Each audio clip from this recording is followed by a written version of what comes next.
আসসালামু আলাইকুম। আমি একজন গ্রাফিক ডিজাইনার, গত 5 বছর যাবৎ এই ফিল্ডে কাজ করছি। আজকে আপনাদের মাঝে আমার করা রিসেন্টলি একটা কাজ শেয়ার করব, সেটা হলো গিয়ে এক্সিবিশন স্টল ডিজাইন। এই ভিডিও দেখে আপনারা কি কি জানতে পারবেন সেটা আগে বলি। প্রথমত আপনারা আমার ডিজাইনটা দেখতে পারবেন। দ্বিতীয়ত ক্লায়েন্ট আমাকে কি ব্রিফ করেছিল এবং সেই ব্রিফ অনুসারে আমি কি কি কাজ করেছি, কীভাবে প্রসেস করেছি, কীভাবে এক্সিকিউট করেছি, এই বিষয়গুলো আপনাদের এই জায়গায় তুলে ধরবো আমি। 3 নম্বর হলো, আপনারা যখন এই ধরনের স্টল ডিজাইন করবেন তখন কী কী সমস্যায় পড়তে পারেন, মানে কী কী সমস্যাগুলো ফেস করতে পারেন সেটা নিয়ে এই ভিডিওতে বলবো। লাস্টে যে বিষয়টা বলবো সেটা হলো গিয়ে বেসিক কোন কোন বিষয়গুলো আপনাদের মাথায় রাখতে হবে এই ধরনের স্টল ডিজাইনের ক্ষেত্রে। ঠিক আছে, এই পুরো বিষয় নিয়ে আজকে এই ভিডিওতে আলোচনা করব। তাহলে চলুন আমার স্ক্রিনে চলে যায়। দেখুন, প্রথমত এইটা হলো স্টলটার একটা আইডিয়া। প্রথমত আমাকে ক্লায়েন্ট একটা আইডিয়া দিয়েছে, আমাদের স্টলটা এরকমভাবে হবে এবং এইগুলোর মধ্যে আমাকে ডিজাইন করতে হবে। তো সেই ক্ষেত্রে আমি কি করেছি, ফার্স্ট অফ অল আমি যে কাজটা করেছি, স্টলটার মেজারমেন্টটা আমি ম্যাপে নিয়েছি। মেজারমেন্ট আমাকে বলেও দিয়েছে আর আমি নিজেও ম্যাপে নিয়েছি। ঠিক আছে, মেজারমেন্ট যদি বলি, এই পুরো স্টলের মানে সাইজ হলো গিয়ে আপনার 8 ফিট বাই 16 ফিট। ওকে, প্রথমত আমাকে এখান থেকে এই জায়গা পর্যন্ত একটা ব্যানার তৈরি করতে হবে, যেটা হবে 8 ফিট বাই 12 ফিট, এবং এখান থেকে এই পর্যন্ত এইটা একটা ব্যানার তৈরি করতে হবে, সেটা হলো 8 ফিট বাই 8 ফিট, এবং এইটা এই জায়গা থেকে এই জায়গা পর্যন্ত এটা হলো গিয়ে 4 ফিট বাই 10 ফিট, এবং এটার মধ্যে একটা ডিজাইন করতে হবে, এই জায়গায় ডিজাইন করতে হবে 2.5 ফিট বাই 5 ফিট, অ্যান্ড এখানে একটা ডিজাইন করতে হবে যেটার সাইজ আমার মনে নেই কতটুকু করেছিলাম আমি। ঠিক আছে, তো নিচে যাই। এখানে আরেকটা জিনিস আপনাকে বলে রাখি, এই জিনিসটা খুবই ইম্পর্ট্যান্ট। এই যে এক্সিবিশনটা হচ্ছে এটা হলো আই চোখ রিলেটেড মেডিকেল ইকুইপমেন্ট এক্সিবিশন। ঠিক আছে, মানে এখানে যত প্রকার প্রোডাক্ট, যে কাস্টমারগুলো আসবে, ভিজিটরগুলো আসবে, তারা আসলে চোখ রিলেটেড বিজনেস করে।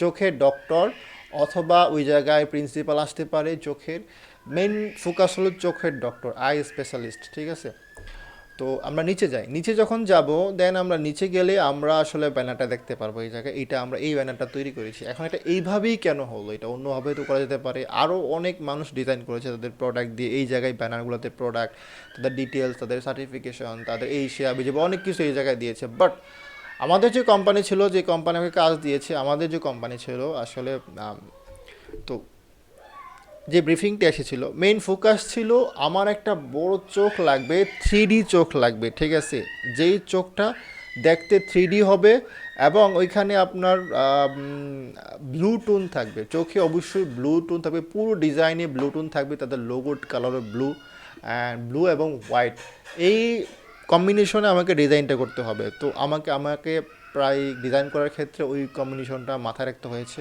আর এরকম একটা চোখ তাদের লাগবে, তাই আমি এটা ডিজাইন করেছি। ঠিক আছে, অ্যান্ড এই ডিজাইনটা করার ক্ষেত্রে আমি তো আসলে অ্যাকচুয়ালি, আপনি চাইলে এরকম একটা চোখ তৈরি করতে পারবেন না। মানে গতানুগতিক এত শর্ট সময় আমার মনে নাই যে এত শর্ট সময় দিয়েছিল, কারণ এই ধরনের কাজগুলো না খুব শর্ট টাইমে আপনার কাছে আসবে। মানে ঘুরতে ঘুরতে ঘুরতে ঘুরতে শর্ট টাইমে আপনার কাছে চলে আসে পড়বে। মানে এইটা একটা খুব টাফ আমাদের জন্য ডিজাইনার। আপনি যদি প্রিন্ট অন ডিমান্ড নিয়ে কাজ করেন, তাহলে আই হোপ আপনার এই ধরনের আইডিয়া থাকা উচিত।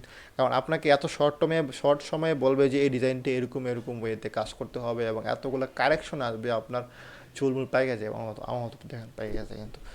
তো এই জায়গায় দেখুন, কাজ কিন্তু করেছি, দেন এটাকে এইভাবে এক্সিকিউট করেছি। এবং এই চোখটা আমি কীভাবে ডিজাইন করলাম দেখুন, আইডিয়া থাকলে অনেক কিছু পসিবল। এইটা আমি এআই দিয়ে তৈরি করছি। ঠিক আছে, এত কষ্ট করতে যাবো ওকে।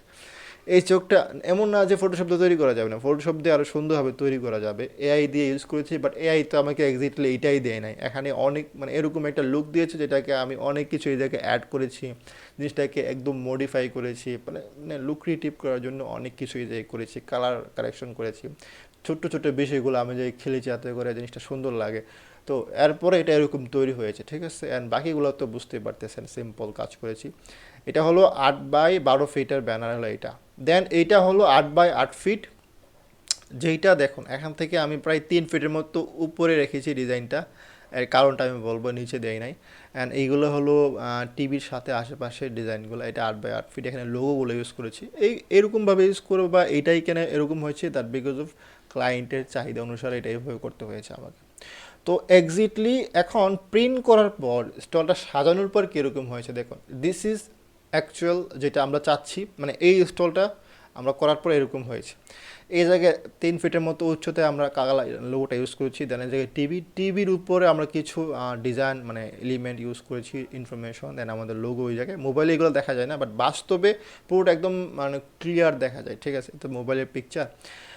স্টলটা ডিজাইন করেছি, দেন এই জায়গায় একটা ছিল, এটাও ডিজাইন করতে হয়েছে, লাইটিং বোর্ড ছিল এই জায়গায়, এটাও আমি মানে A to Z সব কিছু ডিজাইন করেছি আমরা। এটা প্রথমত এই ডিজাইনগুলো পিভিসি ব্যানারে করা হয়েছে। পিভিসি ব্যানার ডিজাইনের ক্ষেত্রে আমি একটা কিছু জিনিস আপনাকে বলে দিই, সেফ বোর্ডারগুলো খুব ভালো করে নেবেন, তো ব্লেডটা রাখবেন, বাট সেফ বোর্ডটা অবশ্যই মাস্ট রাখবেন, ঠিক আছে, এটা সব ডিজাইনে রাখবেন। আর তারপরে হলো কি এই জায়গায় নিচে যাবেন, এটা হলো ডিজাইনটা, চোখটা খুব সুন্দর লাগতেছে এই জায়গায়, আর এটা হলো আমি, ঠিক আছে। কারণ দেখুন, আপনি যদি লাইভে না গিয়ে ডিজাইন করেন না, আপনি অনেক কিছু মিস করবেন, বলতে গেলে অনেক কিছু বুঝতে পারবেন না। সাপোজ আপনি যখন ওই স্থানটায় যাবেন, তখন আপনি বুঝবেন যে ডিজাইনটা এরকম হলে আর একটু ভালো হতো, ডিজাইন করার পর যখন আপনি যাবেন। বাট আগে যদি যান, তখন আপনি পুরো প্রপারলি একটা আইডিয়া জেনারেট করতে পারবেন, কাস্টমারের অ্যাঙ্গেল থেকে, ভিজিটরের অ্যাঙ্গেল থেকে আইডিয়াটা নিতে পারবেন যে না, এই ধরনের ডিজাইন করলে এই জায়গায় খাটবে, মানুষ দেখবে, এই জায়গায় মানুষ বসবে, দেন আমার লোগোটা কোথায় থাকবে, কতটুকু উচ্চতার লোগোটা দিতে হবে, দেন ছবি তোলার ক্ষেত্রে কীরকমভাবে মানুষ ছবি তুলবে আমাদের স্টলে এসে, মানে কে কোথায় দাঁড়াবে, এই অনেক প্ল্যানিং করে ডিজাইন করতে হয়। দেখুন এই জায়গায় প্রপারলি দেখতে পারতেছেন, এই জায়গায় টেবিলগুলো লাগানো হয়েছে, এই জায়গায় সব কিছু লাগানো হয়েছে, সোফাটার উপরে লোগোগুলো কিন্তু অনেকটাই ঢেকে গিয়েছিল, বাট আমি একটু উপরে তুলে দিয়েছিলাম, দ্যাটস এখন ঢাকে নাই। তো আমার কাছে মনে হয়েছে এখান থেকে শুরু করলে, প্রপার সবগুলো লোগো শুরু করলে এই লাইন থেকে মেবি আরও বেটার হতো। তো নেক্সট টাইমে আমরা এইগুলো নিয়ে কাজ করবো, ঠিক আছে। তো এই ছিল পুরো বিষয়টা। অ্যান্ড এখন এই আমার ডিজাইনটা তো আপনাদেরকে আমি দেখাই দিলাম, এবং ক্লায়েন্টের ব্রিফিং সম্পর্কে বললাম, এবং এই জায়গায় ডিজাইন ব্রিফিং ডিজাইনটা কীভাবে করেছি সব কিছু বললাম। আপনাকে কী কী জিনিস মাথায় রাখতে হবে, 3 নম্বর পয়েন্টটা আমার 1-2 বলে দিয়েছি আমি অলরেডি, যে প্রবলেমগুলো আপনারা ফেস করবেন। তার মধ্যে হলো গিয়ে এই যে ছোটো ছোটো প্রবলেম অলরেডি বলেছি, যে কতটুকু গ্যাপ রেখে ডিজাইনগুলো করতে হবে, দূর থেকে কীরকম লাগবে ডিজাইনটা, মানে সাপোজ আমি কি লোগোটা বেশি ছোটো করে ফেলেছি, যে একটা নির্দিষ্ট দূর থেকে আমি লোগোটাকে পড়তে পারতেছি না, এরকম কোনো কিছু। এবং এখানে যেহেতু পিভিসি ডিজাইন, সেক্ষেত্রে অবশ্যই কোয়ালিটিফুল ছবি দিবেন, বড় ডিজাইন যেহেতু হবে, ডিজাইন ছবির পিকচারে ইউজ করলে পিকচারের কোয়ালিটি ভালো হতে হবে। এবং এখানে আপনি আরও একটা জিনিস দেখবেন, সেটা হলো গিয়ে যেহেতু পিভিসি, সেক্ষেত্রে অল্প একটু খারাপ পিকচার হলে কিছু হয় না, স্টিকারের ক্ষেত্রে মোর দেন মানে খুব ভালো কোয়ালিটির পিকচার লাগে। পিভিসি যেহেতু যেরকম পিকচার ইউজ করবেন, স্টিকার যদি সাপোজ আপনি 1000 বা 1000 পিক্সেল একটা ছবি পিভিসিতে ইউজ করতে পারবেন, স্টিকার ইউজ করতে পারবেন, বাট সেটা বোঝা যাবে যে এটা কোয়ালিটি খুব খারাপ ছিল, ঠিক আছে। দেন এখানে আপনি আরও কিছু প্রবলেমে পড়বেন, যখন যে প্রবলেমগুলো হলো প্রিন্টিংয়ে কালারটা ম্যাচ নাও করতে পারে। তো ডিজিটাল ব্যানার তো ওইগুলোতে ম্যাচ করা যায়, বাট ব্রোশিয়ার ক্যাটালগ যখন আপনি তৈরি করবেন, ওই জায়গায় আসলে ম্যাচ করা সম্ভব হয় না, বাংলাদেশের ক্ষেত্রে অনেক প্রবলেম হয়। তাই এই জায়গায় লাইটগুলো কোথা থেকে কীভাবে পড়বে, লাইট কীভাবে কোন জায়গায় পড়বে, এইগুলো মাথায় রেখে কাজ করতে হয়। তো বেসিক্যালি বেসিক যে ইস্যুগুলো, এই যে আমরা সিএমওয়াইকে ডিজাইন করতে হয়, কালারটাকে খুব বেশি স্যাচুরেটেড করতে হয়, এতে করে সুন্দর লাগে বিষয়টা বাস্তবে, বা বেশি স্যাচুরেটেড করলে আবার খারাপও লাগতে পারে। তো এখানে আরও অনেক বিষয় আছে যেগুলো আপনাদেরকে এত তাড়াহুড়া করে বললে আপনারা বুঝবেন না।